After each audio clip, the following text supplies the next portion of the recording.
If you haven't watched my last video, make sure to do so after you watch this one, because they are essentially the same topic, just separated into two parts. This mini-series I'm now concluding, for those of you that are new, is featuring me going through every single team in the NBA and identifying what the one thing they've done as an organization is that they regret the most. No team is perfect, every player, coach, and member of the front office makes mistakes, and sometimes the impact that they make can do a lot of harm. Not every regret has a massive impact, and obviously some teams have made bigger mistakes than others, but no team is perfect by any means. The last video was about the Eastern Conference, so obviously this video will feature the teams in the Western Conference. Before we start though, make sure to like the video and subscribe to the channel, as all support is very much appreciated. Now with that being said, let's begin. Once again, going in alphabetical order by city, the first team up is the Dallas Mavericks, and their biggest regret of the year is not acquiring a shot creator to take some pressure off of Luka Doncic. The Mavericks have taken some massive strides this year as a team, and are very much ahead of schedule when it comes to the timeline they're on to compete for something legit. Luka Doncic looks every bit like a future superstar if he isn't one already. Kristaps Porzingis is looking like his old self, and the team's offense is historically great.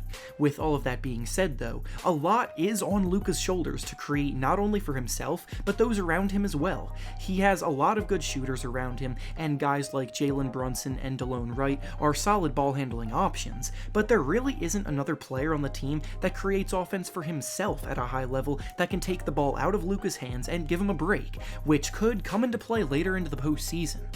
The next team up is the Denver Nuggets, and their biggest regret is, without hesitation, giving Jamal Murray a full $170 million max contract. Now, before I say anything else, Murray is definitely a highly talented young player that has shown flashes of potential greatness as a combo guard that can knock down difficult shots and create off the dribble, but his consistency still isn't quite there. He isn't necessarily even all-star caliber yet, and for a team that wants to contend in a tough Western Conference, they have a lot of money tied up now into their core that may or may not be enough to overcome the teams at the top of the league. Especially because he's playing in the West, he might struggle to break through into all-star status his entire career, because the talent is that good above him, and he hasn't necessarily shown enough to warrant belief that he can be better quite yet. Paying him good money is fine, but the max is what's questionable about it.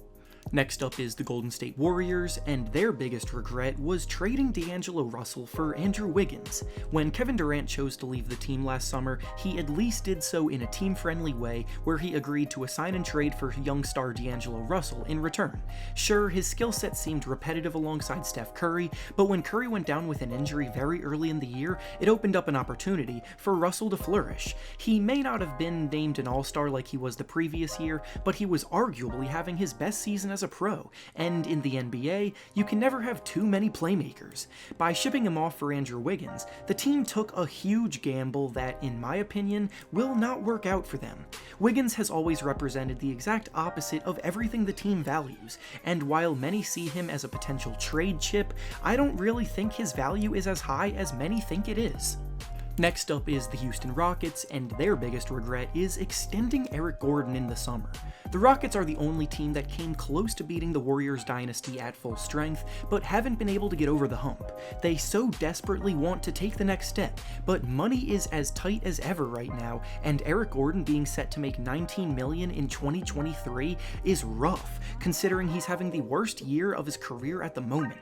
He's a very frustrating player to watch because he absolutely is capable of big-time performances, but more often than not, his inconsistency is negative. He literally scored 50 points in a game this year, and the very next game he scored 8 points and shot 2 of 10 from the field. That's the Eric Gordon experience in a nutshell, and the Rockets' title window is hanging on by a thread because of the money tied up in players like him.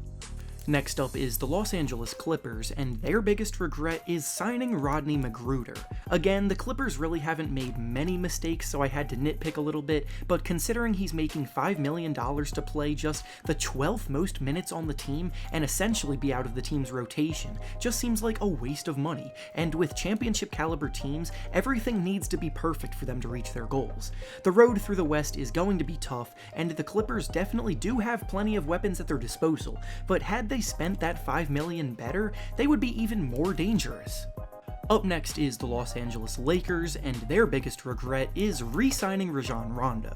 Rondo is a respected veteran player in the league who at his peak was one of the best playmakers the league had to offer, but it's been years since he's been at that point, and now he's not much more than a detriment to the Lakers lineups that he's a part of.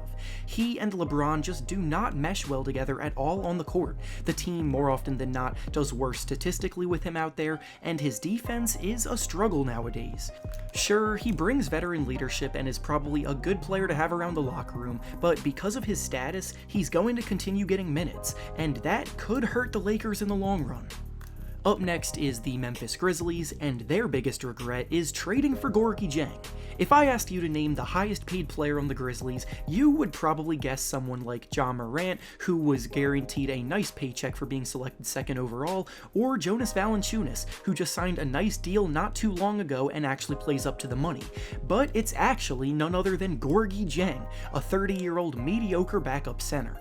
The Grizzlies are arguably the most pleasant surprise of the year, already competing for a playoff spot despite being labeled by many as the worst team in the league before the season started. But for a team that already has big aspirations, the money management needs to be better. They took on Dieng's contract in a trade in February, and he's set to once again be the highest paid player on the team next season as well.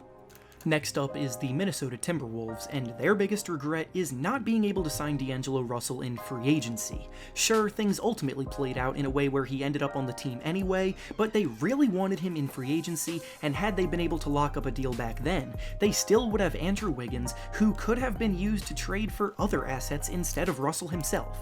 The team desperately needs some defensive additions, and Wiggins could have been the piece used to add them, but now they're going to have to explore other options. Next up is the New Orleans Pelicans, and their biggest regret is rushing the rebuild. Without Zion Williamson playing, the team didn't really have a whole lot going for them, and now even with a chance to sneak into the playoffs when play resumes, it still feels like they rushed things. If they do end up missing the playoffs, then adding a guy like Derek Favors to man the middle will only end up hampering the growth of a young player like Jackson Hayes, and paying $26 million for a shooter like JJ Redick would have been a waste. The core of Zion, Lonzo Ball, and Brandon Ingram have a very bright future together, but realistically, this year shouldn't have been the year that they went all in on decent veterans. Up next is the Oklahoma City Thunder, and their biggest regret is trading down in the draft. On draft day, the biggest steal in the class, Brandon Clark, slid all the way down to pick number 21, and none other than Oklahoma City owned that pick. However, instead of using that pick to take Clark, they traded it to move 2 spots down in the draft, and instead the Grizzlies ended up getting Clark at 21, while the Thunder got Darius Bazley at number 23. Bazley is still very young, and he very well could prove to be a solid player down the line, but Clark is having one of the most productive and efficient rookie seasons of the year, and on the Thunder, who are surprising a lot of people with how good they've been, he could have been a key bench piece for them. Next up is the Phoenix Suns, and their biggest regret is trading TJ Warren. The way the Suns have managed their team over the last 5 years or so is, to put it lightly, not very good. Devin Booker grows more and more frustrated with the lack of talent around him by the year, and the playoffs still seem so far off.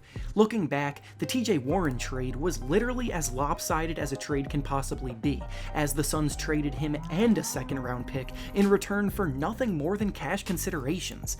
Warren is now the leading scorer for a playoff team in the Pacers, and the Suns are once again near the bottom of the standings. When you don't have a lot of talent on your team but you want to win, you need to hold on to the little talent that you do have, but instead, the Suns valued cash considerations instead of a legitimate bucket getter. Up next is the Portland Trail Blazers, and their biggest regret is getting rid of all of their perimeter defense this summer. I was scratching my head at the moves they made this summer at the time, and now it looks so much worse. The Blazers made it all the way to the conference finals last year, and then decided players like Mo Harkless and Al-Farouq Aminu weren't necessary moving forward. Losing these players wouldn't have been that bad if they made new signings that were capable defenders, but their replacements were Mario Hezonja, an out-of-his-prime Carmelo Anthony, and a washed Trevor Ariza, all of which struggle on defense now. Because of this, they have fallen harder than anyone this year, and their defense is bottom third in the league. Next up is the Sacramento Kings, and their biggest regret is paying Harrison Barnes. Barnes signed his contract and immediately started having one of his worst seasons in a while. The Kings were finally starting to make things look like they were going up after being known as a dysfunctional franchise for a long time, but then they just couldn't help themselves by shooting themselves in the foot here. Barnes is by no means a bad player, but he also isn't good enough to be the highest paid player on a team. And with De'Aaron Fox and Marvin Bagley due for paydays coming up, the team's money constraints will come back to bite them. I really have been a fan of a lot of the improvements the Kings have made over the last few years, but this mistake could hold them back from finally getting over the playoff hump if they don't find a way to trade him.